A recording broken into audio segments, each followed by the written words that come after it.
നേരത്തെ നമ്മൾ ഇന്നത്തെ വാർത്തയുടെ തുടക്കത്തിൽ വളരെ പ്രധാനപ്പെട്ട ഒരു ലേഖനം C P I M polit bureau അംഗം MA ബേബി ഈ ലോക്സഭാ തെരഞ്ഞെടുപ്പിൽ LDFന് CPIMനുണ്ടായ തിരിച്ചടിയെക്കുറിച്ചും ആ തിരിച്ചടി പരിഹരിക്കപ്പെടുന്നതിന് വേണ്ടി കടക്കപ്പുറത്ത് സംസ്കാരം അടക്കമുള്ള ശൈലിയിൽ നിന്ന് നമ്മൾ മാറണം എന്നടക്കമുള്ള കാര്യങ്ങൾ മുന്നോട്ട് വെച്ചതിനെക്കുറിച്ചും സംസാരിക്കുകയുണ്ടായി.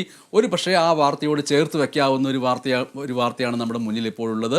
അത് തൃശ്ശൂരിലെ തോൽവി എന്ന് പറയുന്നത് അത് CPIMൻ്റെ തോൽവിയാണ്, കോൺഗ്രസിൻ്റെ തോൽവിയാണ്, BJPയുടെ വിജയമാണ്. BJP ആദ്യമായിട്ട് താമര വിരിയിച്ചതാണ്. അതിനുള്ള പല കാരണങ്ങളിൽ ഒരു കാരണമായിട്ട് വിമർശനമായിട്ട് വരുന്നത് അവിടുത്തെ LDFൻ്റെ CPIMൻ്റെ നേതാവായ മേയർ, കോർപ്പറേഷൻ ഭരിക്കുന്ന മേയർ, ആ മേയർക്ക് സുരേഷ് ഗോപിയുമായിട്ടുള്ള വലിയ ബന്ധം, ആ ബന്ധം വിജയത്തിന് വലിയ കാരണമായി എന്നുള്ള ആരോപണങ്ങൾ ഉയരുകയുണ്ടായി. സുരേഷ് ഗോപിയുടെ വിജയത്തിന് ശേഷവും മേയറും സുരേഷ് ഗോപിയും തമ്മിൽ ഒരുമിച്ച് വേദി പങ്കിടുകയും പരസ്പരം പുകഴ്ത്തുകയും ചെയ്യുകയുണ്ടായി.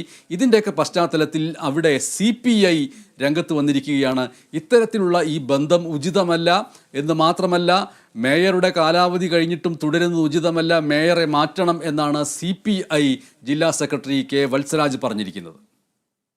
ഇടതുപക്ഷം പിന്തുണയ്ക്കുന്നൊരു മേയർ മനസ്സിൽ സുരേഷ് ഗോപിയോടുള്ള ആരാധനയും അതിലൂടെ BJPയെ പ്രൊമോട്ട് ചെയ്യുന്നൊരു രാഷ്ട്രീയവും കൈകാര്യം ചെയ്യുന്നത് വളരെ ഗൗരവതരമായിട്ട് ആലോചിക്കേണ്ടതായിരുന്നു. അത് ചെയ്യാത്തതിൽ ഞങ്ങൾക്ക് കടുത്ത ഭിന്നാഭിപ്രായമുണ്ട്. ഞങ്ങളുടെ ലോക്സഭാ തെരഞ്ഞെടുപ്പിൻ്റെ ജയപരാജയങ്ങൾ വിലയിരുത്തുന്നതിൽ മേയറുടെ ഈ വിഷയം ഒരു പ്രധാന ഘടകമായിട്ട് ഞങ്ങൾ വിലയിരുത്തിയിട്ടില്ല. ഒരുപാട് കാര്യങ്ങളിൽ ഒന്ന് അതുമാണ് എന്ന് വേണമെങ്കിൽ വ്യാഖ്യാനിക്കാം.